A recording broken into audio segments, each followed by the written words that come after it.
you've got the speed project coming up, right? Yes, sir. Speed project solo. Dude, the solo aspect is key. For people that don't know what the speed project is, you want to explain it? Yep. So the speed project is no rules, no route, no spectators. We start at the Santa Monica Pier in Los Angeles, and you find your own way to the Welcome to Las Vegas sign. And you basically have to go through Death Valley. You have to go through the Mojave Desert and all these like really, really sketchy areas. It's 350 miles if you take like the OG route following all the street signs and stuff, but a lot of people cut through the desert. And last year I did it in a team. We split the distance up between 6 people.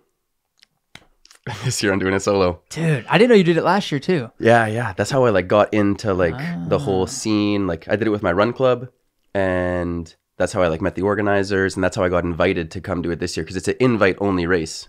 Oh, I didn't know that. So how'd you get invited to do it this year? Because you were there last year? Yeah, they just sent it in the WhatsApp group chat. Okay. And they were like, anyone who's interested, last minute openings. And I applied as a joke. And like the form to apply is so silly. It's like, what's your biggest achievement? What's your biggest dream? Like they're not asking serious questions. There's maybe like 1 or 2 questions being like, what was the biggest adventure you've been on? But they're not asking for marathon times or like if you're qualified or not. It's all these like really funny questions. And then I got in and I was like, what? No way I got in. Because usually it's like 6 or 7 people who get in and do it. And this year it's a huge field. They let in 25 people. 25 people doing it solo? Mm-hmm. Oh, wow. Is that the biggest field ever? Biggest field ever. I think they've been doing it for... The speed project itself has been 11 years, and solo, I might be wrong, but I think it's like 5 or 6 years. Jeez. What's a good time to finish that thing in as a solo runner? Yeah. Under a week is kind of like the average. That's so long. Under a week. I think that's crazy. Robbie Lawler did it in like 4 days. There was one girl, I think her name's Lucy. She destroyed the record. I think it was like just under 4 days. Jeez. You need to fact check me on all this because I'm not 100% sure. But yeah, there are some psychos out there just not getting any sleep, just blasting through it. What's the longest you've done before this one?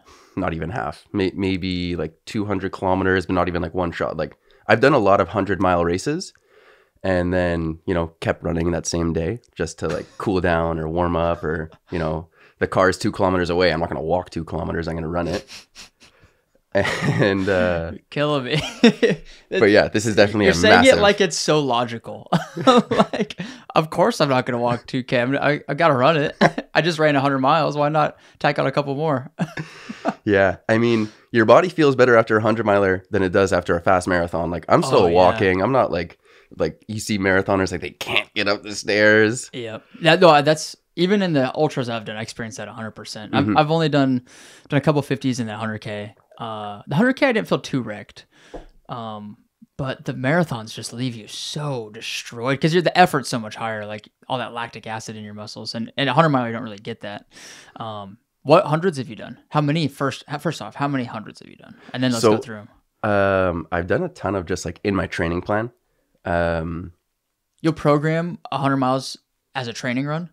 Well, yeah, but just like it's not 100 miles unbroken. Like I'm taking breaks, I'm eating, I'm napping, I'm just like doing my thing and just trying to implement it into my day-to-day life. Like I was telling you, Thursday, Friday, Saturday, I'm not allowed to take a bike. I'm not allowed to take a car, no Ubers. I'm just running everywhere.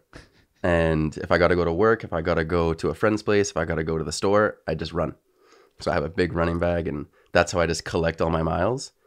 And the 100-milers I did, like officially have both been at the Sulphur Springs, which is a race in Ontario, Canada. It's a super fast race. It's not too hilly, and it's 8 loops of 20K. Okay. How many kilometers is a 100-miler? 160. Okay, 8 times 20. Okay. Damn. How old were you when you did your first one? 23. Yeah. That's young to do 100 miles. Yeah. So it was actually a coincidence. I was supposed to do an 80K that weekend. It got canceled because of a crazy windstorm. And I was like, well, I'm peak training. I'm so fit. I need to find some type of race. And I found this 100-miler and I was like, well, let's go for it.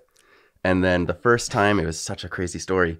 That morning, when I'm about to do my first ever 100-miler, someone breaks in my car and they steal all my gear. Oh, no. So I'm like, what the hell am I going to do? I'm so mad. Like, Like there's so much nice gear in there, and now I can't go do my race. So I go and I do the fastest 10K I've ever done to like let my mind loose. This is after I file a police report about my car and all my like things that I lost. So about like 3 hours later, I'm sitting there like, so what do I do? Like I still had some of my nutrition, just a bunch of sacks of mashed potatoes, and I was like, should I just try to go and just like run around the block 100 times? And I was like, fuck it, if I'm gonna run, I'm gonna go to the race and just do what I can. So I ended up going to the race 5 hours late, walking around to other runners, other people in their tents, and I'm like, hey, can I borrow a running vest? Can I borrow some running bottles? Can I borrow a headlamp? And I ended up pooling all this stuff together. The race organizers were so sweet, helping me out so much. And I ended up finishing the race like before the cutoff time, and I did pretty well too. Oh my gosh. What a crazy first 100 miles. Yeah.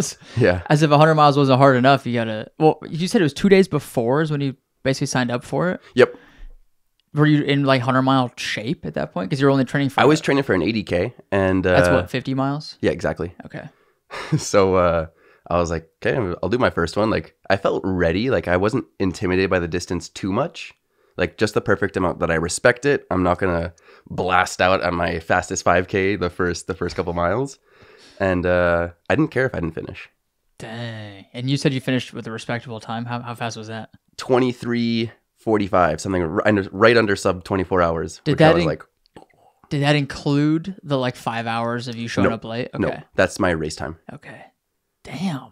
That's crazy, dude. Yeah. If you look at my laps on the race website, so the laps of 20K, it's like my first one took me like 7.5 hours. So you actually ran in like 18 hours or something? No. The 23, it was like just under 30 for like my official time. Oh, okay. Gotcha. But then me running like on my watch, okay, it says 23:45. Okay, that makes sense. Dang. 18 hours would be nuts. 18 hours I would get first place. That's quick for 100 miles, yeah. I mean, was that a mountainous one? Not really. Okay. Ontario is pretty flat. There are 3 climbs that you have to do, and the climbs, they're not bad.